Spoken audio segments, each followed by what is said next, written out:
Peux-tu nous présenter ton entreprise de formation? Tempéo est un organisme de formation que j'ai créé en 2005, après 5 ans d'expérience dans le domaine de la gestion du temps et de l'organisation professionnelle.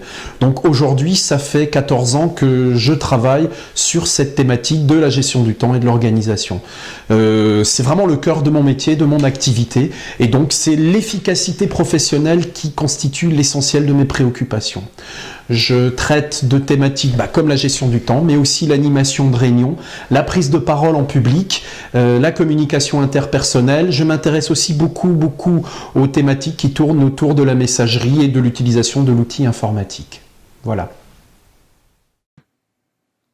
Quelle est la valeur ajoutée de Tempéo? La valeur ajoutée de Tempéo, c'est d'abord une expertise reconnue dans les domaines d'intervention qui sont les miens.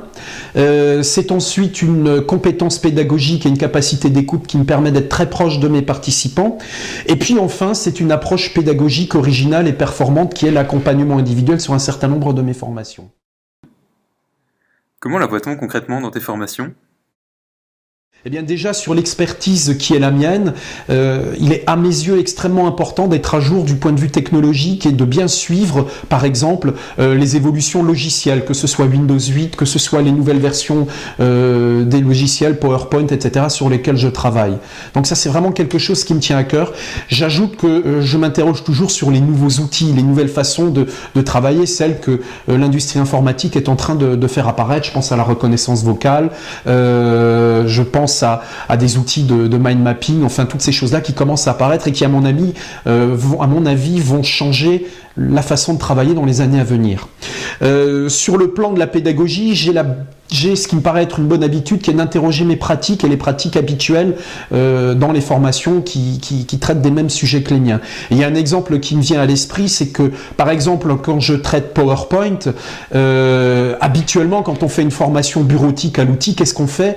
Eh bien on met une dizaine de personnes derrière un écran et chacun se débrouille avec ce que le formateur va enseigner. Eh bien moi c'est une pratique qui me dérange parce que je sais que ceux qui sont très à l'aise avec l'outil vont partir de leur côté parce qu'à un moment donné on risque d'aborder un thème qui les ennuie. Alors je vais choisir de travailler avec un clavier et une souris sans fil qui va passer dans le groupe, et de manière générale je vais privilégier les gens que je sens pas très à l'aise avec l'outil pour leur donner l'outil en main, les faire pratiquer, et puis ce qui va être très intéressant c'est qu'à côté celui qui sait faire, il va lui donner des conseils, il va l'aider à avancer, et donc on va avoir une approche pédagogique beaucoup plus performante que le simple exposé et la pratique derrière un écran qu'on peut très difficilement contrôler. Enfin, j'aime bien travailler sur une approche pédagogique très particulière, très originale et que je crois être très performante, qui est l'accompagnement individuel. Et typiquement, dans la gestion du temps et l'organisation professionnelle, passer une demi-journée avec un participant dans son environnement de travail, c'est un des meilleurs moyens, d'une part, pour l'aider à franchir le fossé qui existe toujours entre la théorie et la pratique, et d'autre part, pour appuyer là où ça fait mal chez lui. Parce que la gestion du temps, l'organisation, c'est avant tout une thématique comportementale et les problématiques de l'un ne sont pas forcément les problématiques de l'autre.